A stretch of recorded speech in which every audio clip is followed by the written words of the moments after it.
TGIF. From the KUOW newsroom, this is Seattle Now. I'm Paige Browning. Thanks to listeners, our show goes on today, even now that Congress has voted to take back federal funding for public media. Here are today's top stories. It's Friday, July 18th. Our budget has become one of our top stories today. Congress cut all federal funding to public media in a vote last night. It's a blow.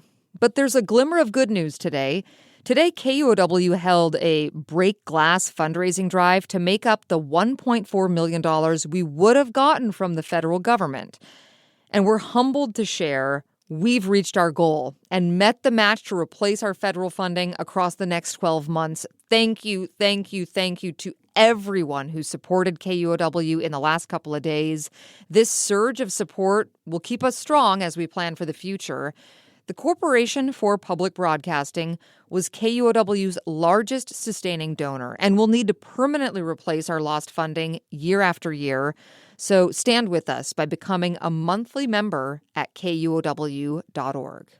On to news. A federal judge in Tacoma has temporarily barred Washington state from enforcing a new law against Catholic priests. It would have required them to report evidence of child abuse, even if that evidence came to light during religious confession. The state's Catholic clergy sued to block it, and federal judge David Estolito agreed. He said those clergy members would be forced to choose between the requirements of their faith and violating the law. The Trump administration also intervened in support of the clergy. Some immigration news today. Federal officials have released 4 Portland children who were put into immigration detention 2 weeks ago. The U.S.-born children and their mom were detained at Peace Arch State Park near the U.S.-Canada border while visiting family. Their father was detained a few days later. A family friend told Oregon Public Broadcasting that the children appeared to be heading for deportation when she got a call to come pick them up from SeaTac Airport. This week, a federal judge ordered immigration authorities to hold off on taking any actions. The parents are still held at the ICE processing facility in Tacoma. If you're traveling via I-5 this weekend, plan ahead.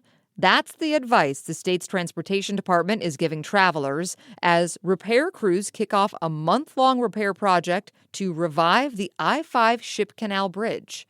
Noelle Gasca has more on the closures. Starting at 11:59 p.m. tonight, WashDOT is going to close the northbound lanes of I-5 near I-90, all the way up to 45th Street in the University District. Tom Pierce, a spokesperson for WashDOT, says the effect this closure could have on traffic really depends on what drivers decide to do. If all of the drivers continue to try and do the same things that they always do, we're going to see an awful lot of backups.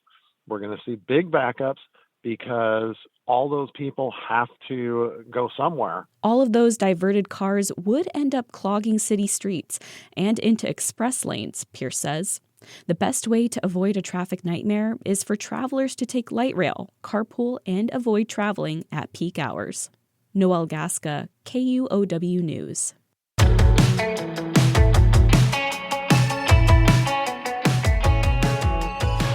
In more federal funding news, healthcare leaders in Seattle say Republican cuts to Medicaid could constrain patient care throughout the region.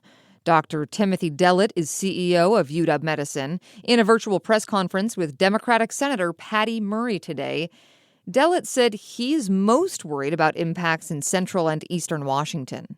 We've already seen reduction in clinical services in terms of access to obstetric care, access to cardiology. That's going to just get worse. When those hospitals close and those residents don't have any access there, then they're going to need to come somewhere for their care. Washington state has 14 hospitals considered at risk for closure because they rely heavily on Medicaid payments.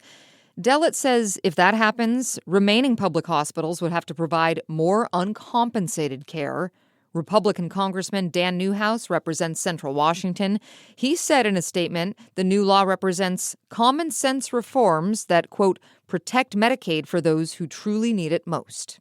Washington state education officials are preparing to lay off staff unless millions of dollars are released by the U.S. Department of Education. The Trump administration paused billions bound for schools across the country, including $137 million in Washington state. KNKX's Mitch Borden has this story. The federal funds are budgeted to help with a wide array of education programs, including services that help students who are learning English or whose parents are migrant workers. Tennille Jeffries Simmons, chief of staff for the state superintendent, says these cuts will affect dozens of highly skilled workers.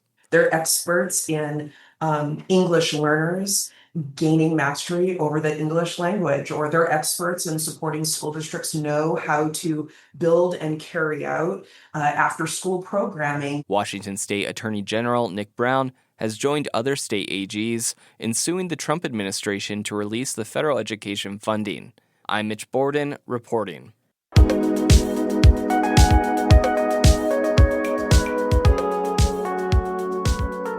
A few more stories of note before we sign off. Washington's new hybrid electric ferry carried its first passengers today. The ferry Wenatchee sailed from Seattle to Bainbridge Island this afternoon. It's the largest hybrid electric ferry in North America. In tech, Amazon is reportedly cutting hundreds of jobs in its cloud computing division.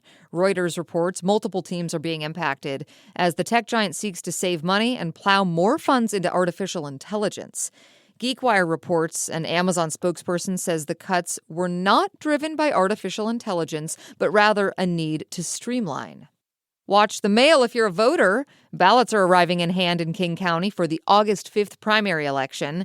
This is a top two primary race, meaning the two candidates with the most votes advance to the general election.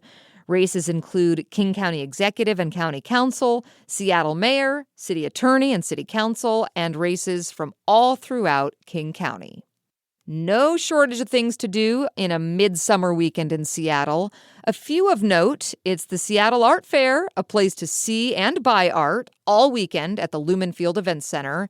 Fairies and woodland creatures will come alive at Sky Meadows Park for the first weekend of the Washington Midsummer Renaissance Fair.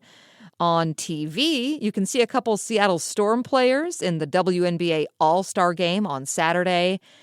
And it's Capitol Hill Block Party, back and trying to be a bit more mindful of its sometimes unruly crowd sizes. It's 21 and over in the center core of Capitol Hill, featuring DJ Pee-wee, Porter Robinson, The Dare, G-Flip, and the headliner, Thundercat.